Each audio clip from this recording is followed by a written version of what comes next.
자, 오늘은요, 절제함으로 복을 받은 사람들이라는 제목으로 우리 함께 은혜 나누기를 원합니다. 이 자동차에 꼭 필요한 두 가지의 기능이 있죠. 잘 달리는 것과 잘 멈추는 것입니다. 즉 악셀과 브레이크입니다. 아무리 잘 달려도 브레이크가 제대로 작동하지 않으면 큰 사고로 이어지죠. 얼마 전에 한 할머니가 손자를 태우고 운전하고 이렇게 가다가 브레이크가 말을 듣지 않아서 전속력으로 달리다가 손자는 그 자리에서 사망하고 할머니는 지금 재판 중에 있는 사건이 있었습니다. 너무나 안타까운 사건이었어요. 이렇게 멈출 때 멈춰야 되는 것은 자동차뿐 아니라 인생도 그렇습니다. 좋은 인생이 되기 위해서는 브레이크가 반드시 필요하죠. 무조건 달리기만 한다고 좋은 인생은 아닙니다. 때로는 속도를 줄이고 또 멈출 수 있는 브레이크가 있을 때 균형 잡힌 인생이 되고 아름다운 인생이 될 수 있는 것입니다. 인생을 악셀이 열정이라고 한다면 브레이크는 절제라고 할 수 있겠어요. 그래서 인생은 열정과 절제의 적절한 조화가 이루어질 때 가장 아름다운 인생이 되는 것입니다. 헬라 사람들은요, 청년들에게 두 가지를 늘 가르친다고 합니다. 첫째는 너 자신을 알라는 겁니다. 여러분, 자기 자신에 대해서 잘 아는 것만큼 큰 자산이 없습니다. 우리들이 보통 실패하는 것은 자기 자신을 잘 모르기 때문에 실패하는 거거든요. 그래서 적을 알고 나를 알면 100번 싸워도 100번 승리할 수 있다. 그래서 너 자신을 알라 이렇게 가르치고 있고요. 두 번째는 너 자신을 다스리라고 하는 것입니다. 다스리라고 하는 것은 절제의 덕을 갖추라고 하는 거죠. 유능한 인물들 여러분 많이 보지만 유능한 인물들 얼마 전에도 영화 배우도 그렇고 여러 사람이 자꾸 뉴스에 나오지만 유능한 인물들의 추락 100%가 다 절제하지 못해서입니다. 절제하지 못할 때 아주 작은 것도 중독으로 이어지기 때문에 그래요.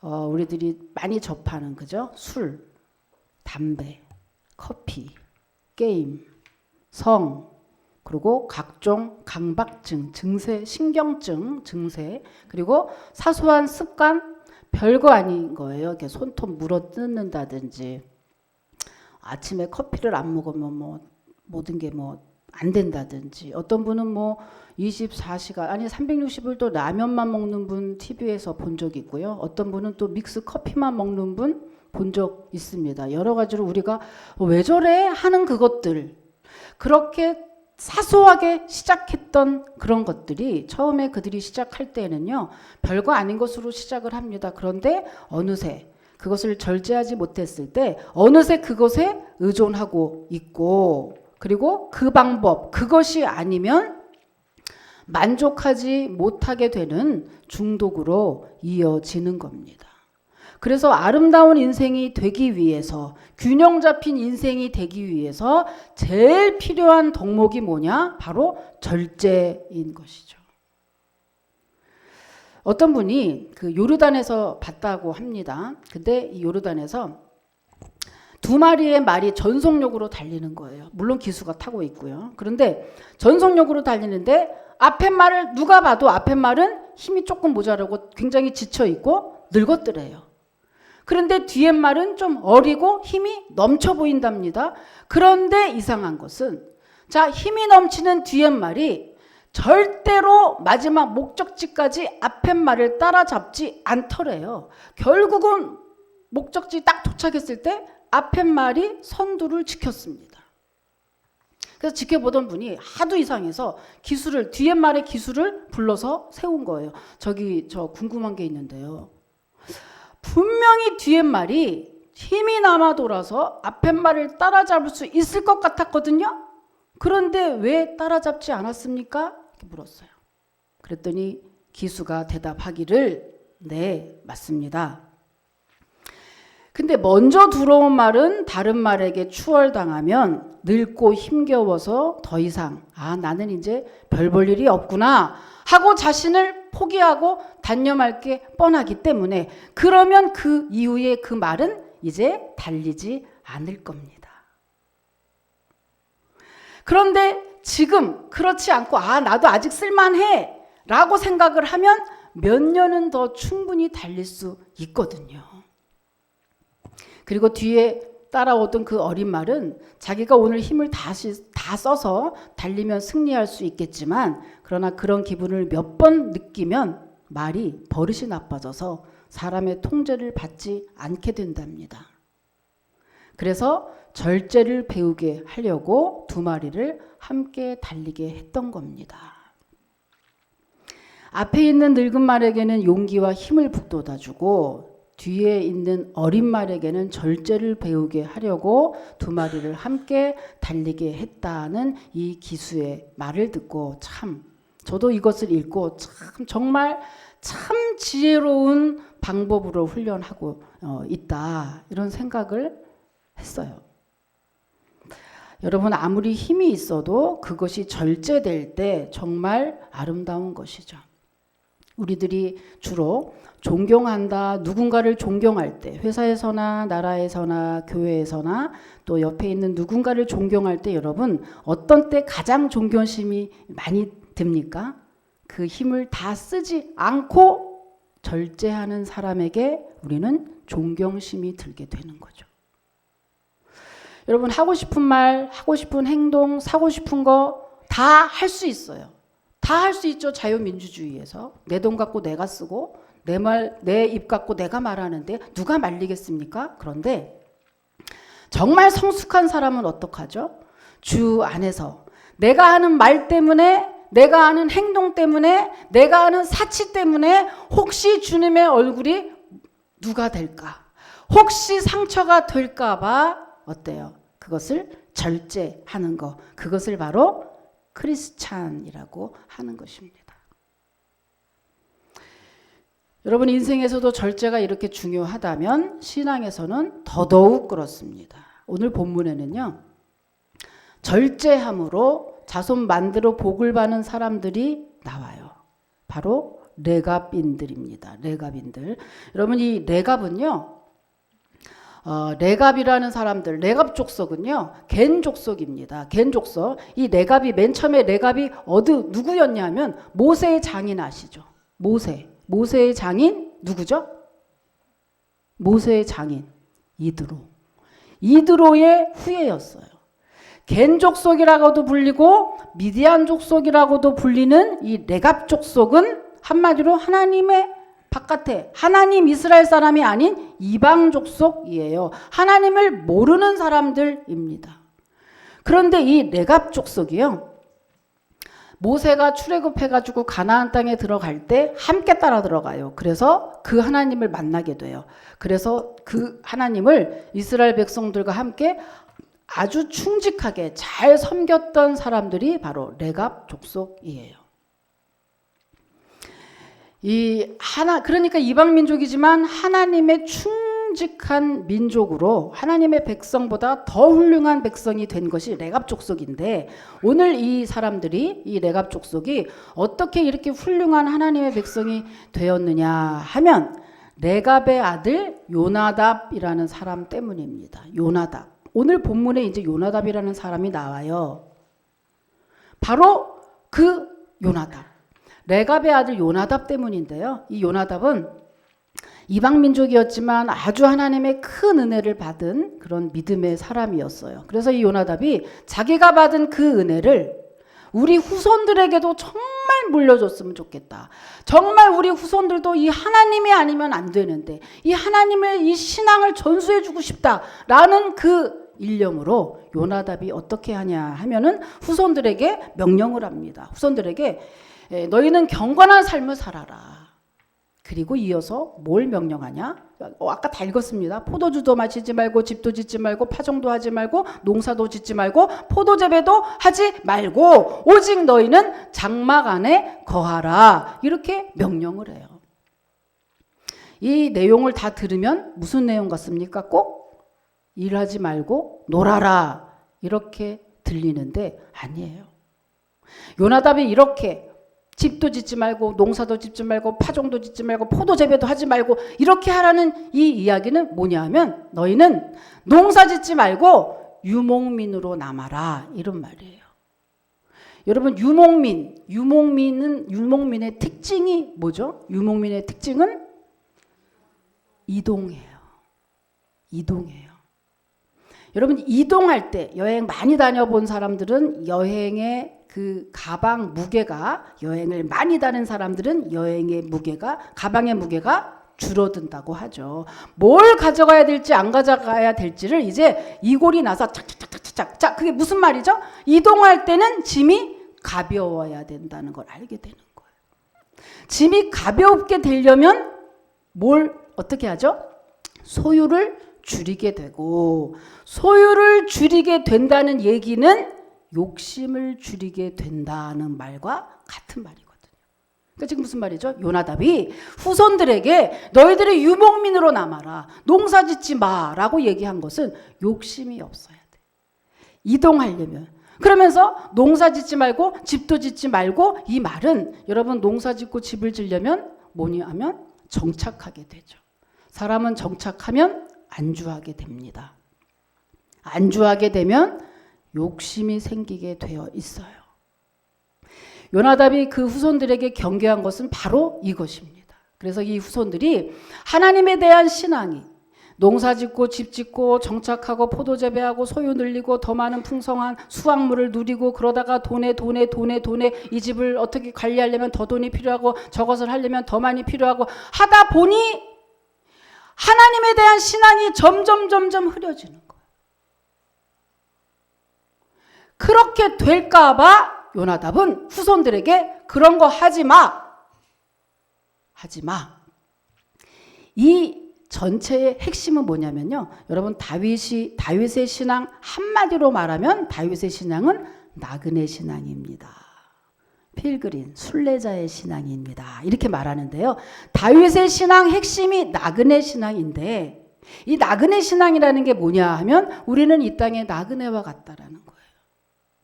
우리는 저 천국 본향에서 이쪽으로 잠시 출장 온 사람들이라. 여러분 출장 갔는데 자기 침대 가지고 자동차 가지고 그리고 온 나라 그 출장 잠깐 가면서 그냥 집 다 팔아가지고 다 등기해가지고 다 해가지고 돌아다니는 사람 없어요. 출장 갈 때 최고로 우리가 해야 될 것은 뭐냐? 아주 최소한의 것으로 그곳에 가서 있으려고 짐을 잘 싸는 거죠. 그런데 다윗은 우리 하나님의 성도인 우리들은 이 땅에 곧 출장 온 사람들처럼 이 땅에 천년 만년 있을 것처럼 이 땅에서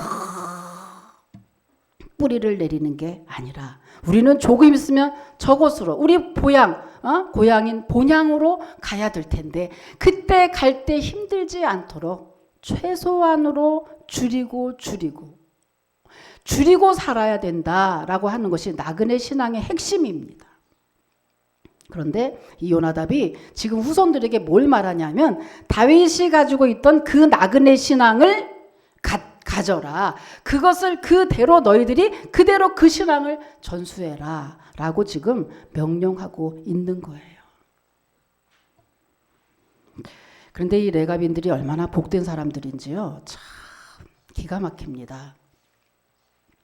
그 선조의 명령을 순종하는데 여러분 이게 쉬운 거예요? 여러분 지금 말만 이렇게 읽어도 들어도 쉽지 않잖아요. 정착하지 마. 여러분 다 수고하는 이유가 뭐죠? 젊은 사람들 집 살라고. 집을 사지 말고 농사 짓지 말고 포도 재배하지 말고 돈을 늘리지 말래. 이게 쉬운 일이에요? 절대 쉽지 않죠.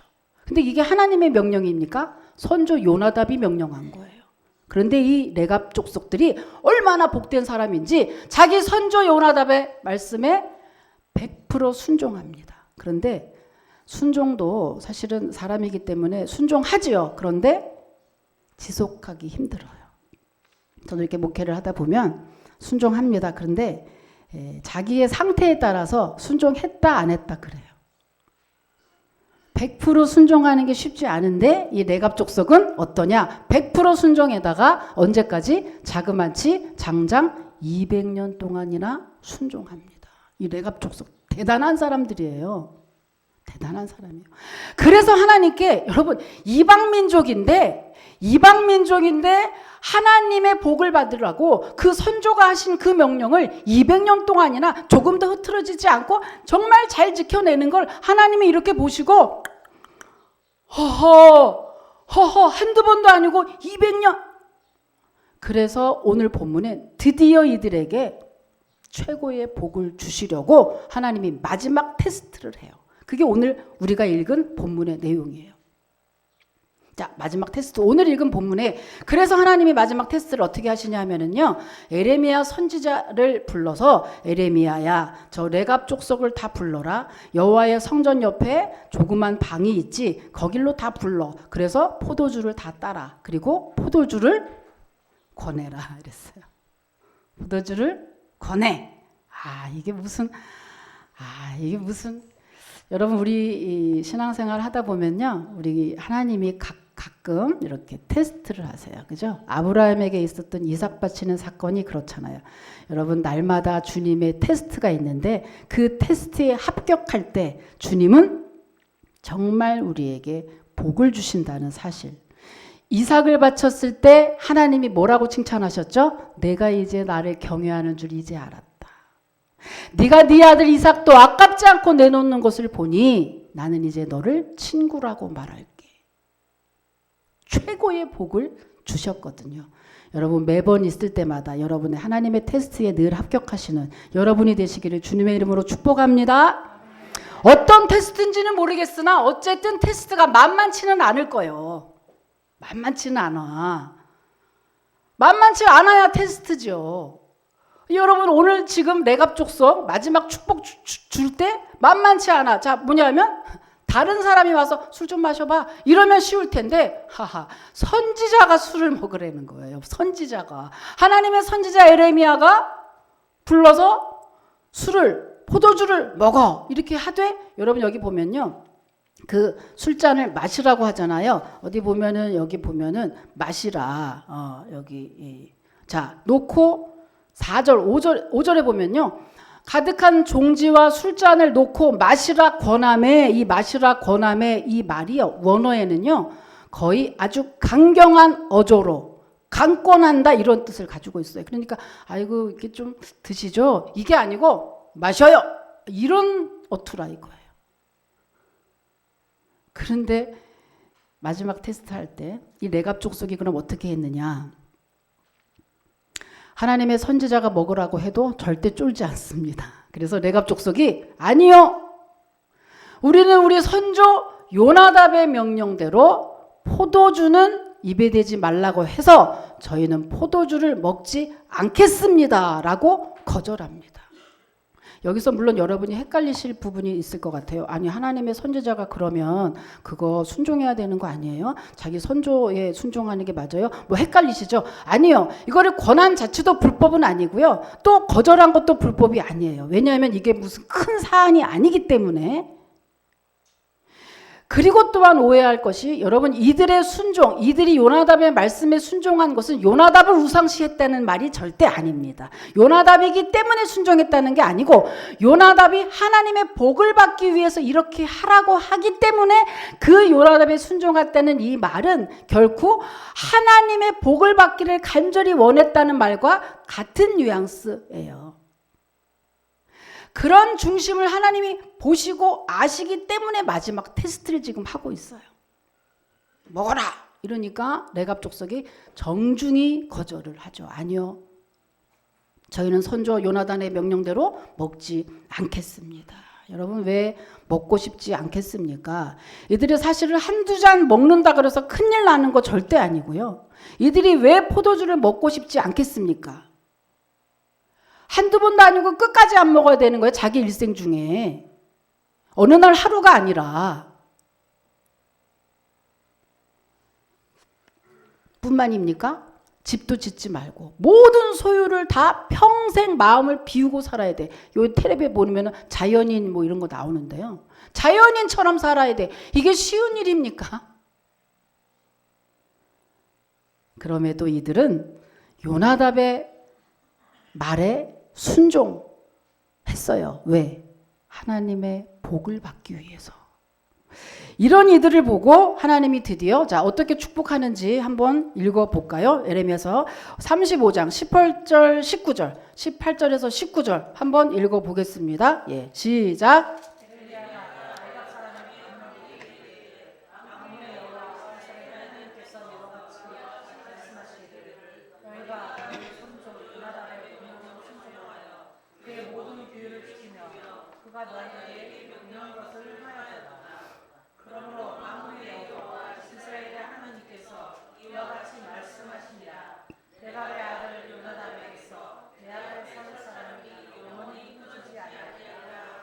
아멘. 여기서 내 앞에 설 사람이라는 요 말은요.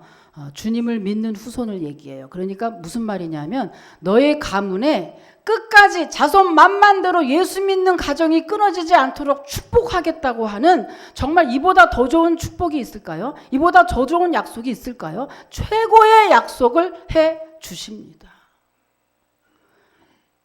핵심이 지금 뭐죠? 절제함으로. 절제함으로. 이들은 이 복을 받은 거예요. 예수 믿어서 구원받는데 우리가 중요한 것은 이 땅에서의 복을 하나님 앞에 절제함으로 이 땅에서의 축복을 받을 수 있다고 하는 것입니다. 그 하나님이 이 레갑 족속을 얼마나 기뻐했는지요. 이렇게 복을 주시고 또 뿐만 아니라 하나님의 이 하소연을 들으면 너무너무 가슴 아픈 하소연을 하세요. 이 이스라엘 민족에게 뭐라 그러냐면 야 너희들이 레갑 족속은 이방 족속이고 택하지 않은 이방 족속임에도 불구하고 자기 선조 요나단의 말을 이렇게 잘 듣는데 나는 너희에게 얼마나 많은 말을 했느냐. 너희들은 어쩜 이렇게 지키지 않느냐 라고 한탄하시는 내용을 보면 참 가슴이 아파요. 자, 14절, 15절인데요. 15절은 여러분이 읽고 제가 14절 한번 읽어볼게요. 레갑의 아들 요나답이 그의 자손에게 포도주를 마시지 말라 한 그 명령은 실행되도다. 그들은 그 선조의 명령을 순종하여 오늘까지 마시지 아니하거들 내가 너희에게 말하고 끊임없이 말하여도 너희는 내게 순종하지 아니하도다. 15절 시작.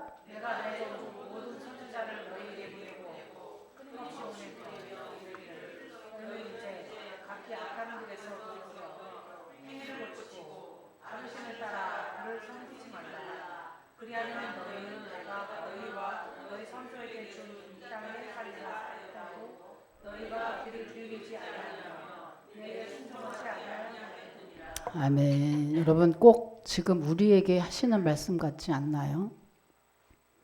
하나님이 귀가 따갑도록 내가 너희에게 얘기한 걸 어쩜 너희는 그렇게 듣지도 않니?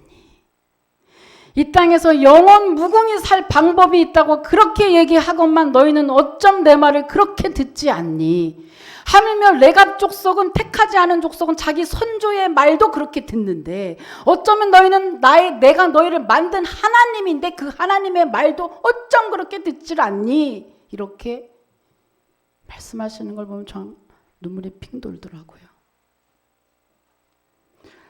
오늘 주님은 우리에게 요나답, 레갑 족속을 말씀하시면서 우리에게 가슴 아픈 말로 이렇게 말씀을 하시죠. 아무쪼록 여러분, 저도 그렇고 여러분도 그렇고 레갑인들처럼 주 안에서 늘 절제함으로 여러분 자손 만만대로의 축복을 받고 누리시기를 주님의 이름으로 축복합니다. 자, 그러면 여기까지는 항상 여기서 끝나면 안 돼. 자, 그럼 절제할 때 주님이 복 주시는 걸 알았어요. 자, 그러면 어떻게 할 것인가? 절제를 나는 어떻게 할 것인가? 이게 더 중요하죠. 자, 절제 잘할 수 있는 비결. 첫 번째는요. 목표를 세우십시오. 고린도전서 9장 24절 25절 한번 여러분 읽겠습니다. 자, 읽으십시오. 시작.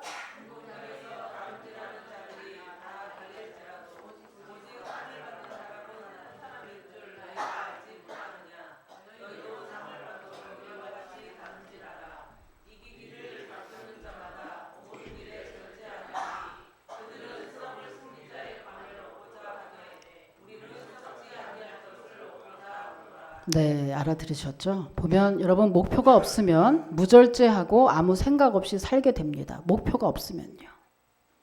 여러분 올림픽에 나가는 금메달을 목표로 하는 선수는 반드시 절제합니다. 4년마다 한 번씩 올림픽이 열리잖아요. 그들은 어느 정도냐면 먹는 거, 하고 싶은 거, 심지어는 연애까지도 다 절제한다고 합니다. 그러니까 우리가 보기에는 단순히 그들이 운동만 잘해서 금메달을 딴 것 같지만, 그러나 그 운동을 잘하기 위해서 그들은 나머지 것들에 피나는 절제가 있었다는 이야기죠. 그러면 그들은 왜 금메달을 그렇게 따려고 하는 걸까요? 금메달을 하나 따면 평생 노후가 보장이 되니까. 그래서 사도 바울이 지금 뭐라 그러는 거죠? 하물며 저들이 세상에 있는 면류관도 저렇게 절제하면서 따려고 애를 쓰거늘 어찌 하나님의 영생의 축복, 영생을 위해서 달려가는 너희들이 그만큼의 눈꽃만큼의 절제를 하지 않고 그것을 따려고 하느냐라고 지금 비유하는 거예요.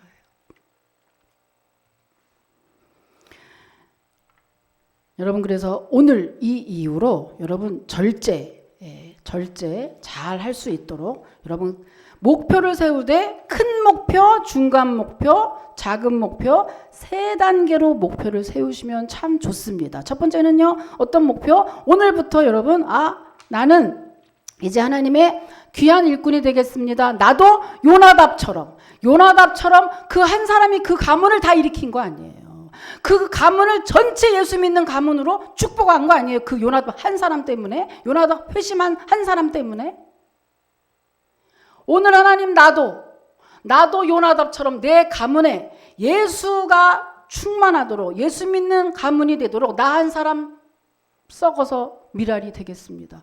나 요나답 같은 사람이 되도록 목표를 한번 세워 보십시오. 그리고 중간 목표를 세우십시오. 그렇게 하나님의 귀한 일꾼, 축복의 사람이 되려면 뭘 해야 되겠습니까? 예배에 성공해야 되겠죠.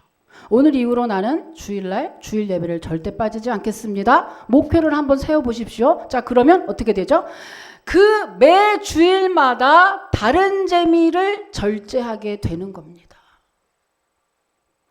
두 번째, 나는 일주일에 한 번은 꼭 깊은 기도를 하겠습니다. 평소에는 시간이 없으니 그렇게 일주일에 한 번 깊은 기도 하겠다고 목표를 세우시면 금요일날 금요 예배, 아니면 혼자 할 수도 있지만 금요일날 금요 예배 깊은 기도 할 수 있는 그 자리에 올라오게 될 것입니다.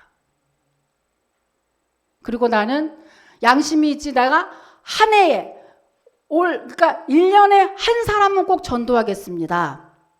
목표를 한번 세워 보십시오. 그러면 그 목표를 세운 순간부터 여러분 이기심이 절제될 겁니다. 왜냐하면 전도는 그 사람을 섬기지 않으면 절대 전도가 되지 않기 때문이에요.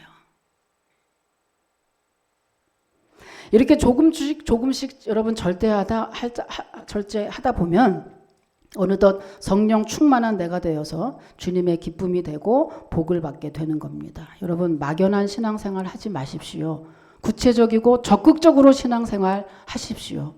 그럴 때 주님도 적극적으로 여러분에게 복을 주시는 것입니다. 여러분 꼭 실천하시기를 주님의 이름으로 축복합니다. 두 번째, 절제를 잘 하려면 두 번째, 예수님을 생각하십시오. 자, 두 번째, 히브리서 12장 1절에서 2절 한번 또 읽겠습니다. 히브리서 12장 1절에서 2절. 예, 시작.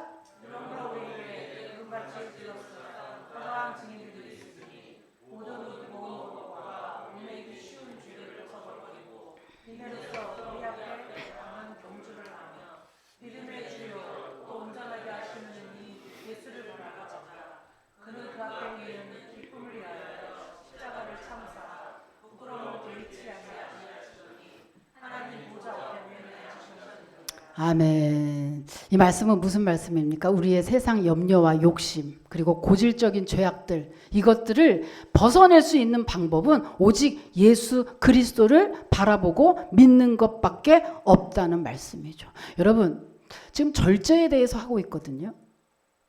절제에 대해서 하고 있는데 왜 예수를 바라봐야 됩니까? 왜 예수를 믿는 믿음이 여기에 필요합니까? 왜냐하면 여러분, 절제하지 못하게 하는 거, 절제하지 못해서 중독까지 이르게 하는 거, 그것은 그 물질이 아니라 그 배후에는 반드시 원수 사탄 마귀가 조종하고 있기 때문입니다.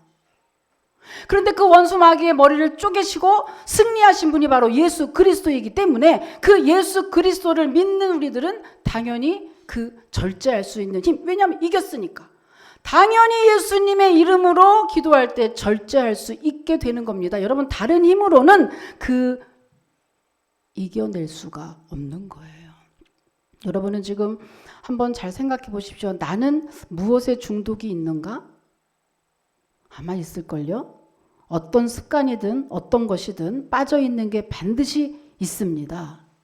그거 하나님에 대해서 예배하고 기도하고 성경 보는 거 외에 그 어떤 것도 여러분 좋은 게 아니기 때문에 그것을 벗어내야 되는데 그것을 여러분의 힘으로 혼자 벗어낼 수 없다는 사실입니다.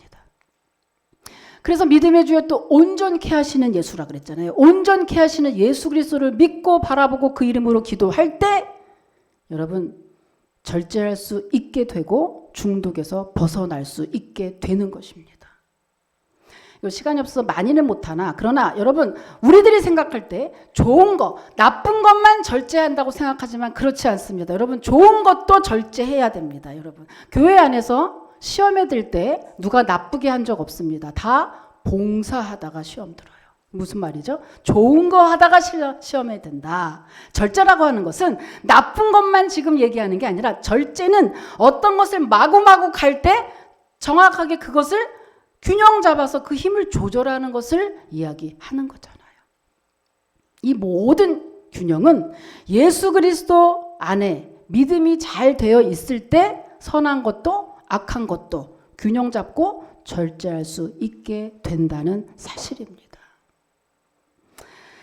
그래서 여러분 그 성령의 그 갈라디아서 5장에 보면 성령의 9가지 열매가 나오잖아요. 그 9가지 열매 중에 사랑과 희락과 화평과 온유와 근데 마지막이 절제거든요. 그 왜 마지막이 절제일까? 그것은 사랑과 희락과 화평과 충성과 온유와 이 모든 것이 다 좋아요. 다 좋지만 좋아도 마지막 절제라는 그릇에 들어서 절제할 때 그 모든 것이 좋은 영향력과 힘을 발휘할 수 있기 때문입니다. 그러니까 언제나 성숙한 사람은 힘을 조절하는 거예요. 힘을 조절하지 않으면 절대로 망합니다. 여러분이 가지고 있는 힘, 외모이든 능력이든 기술이든 믿음이든 외에 그 어떤 것이라도 여러분 잘 힘을 조절하고 강약으로 그리고 결국에는 한 영혼을 주께 돌아오게 하는 그분에게 유익이 되게 하는 거 그렇게 될 때 그 힘이 가장 잘 사용하는 거겠죠. 마지막 간증하고 마치겠습니다. 20세기 전반기에 그 미국에서 복음 전도자로 사회사업가로 귀하게 쓰임받았던 멜 트로퍼라는 목사님은 원래 알코올 중독자였어요. 이분이 이발사로 일을 했지만 일을 제쳐놓고 늘 술과 도박에 빠져 있었고 술을 한번 시작하면 어느 곳에 그냥 앉으면 그냥 먹고 술 도박하기 때문에 집에는 뭐 가끔 들어오는 그러한 사람이었습니다. 그런데 어느 날 또 마찬가지로 술을 먹고 한 석 달쯤 이렇게 돌아다니다가 집에 와 보니 2살 배기의 아들이 죽은 거예요. 그래서 너무 기가 막혀서 자기 때문이라 이 죄책감을 견디지 못하고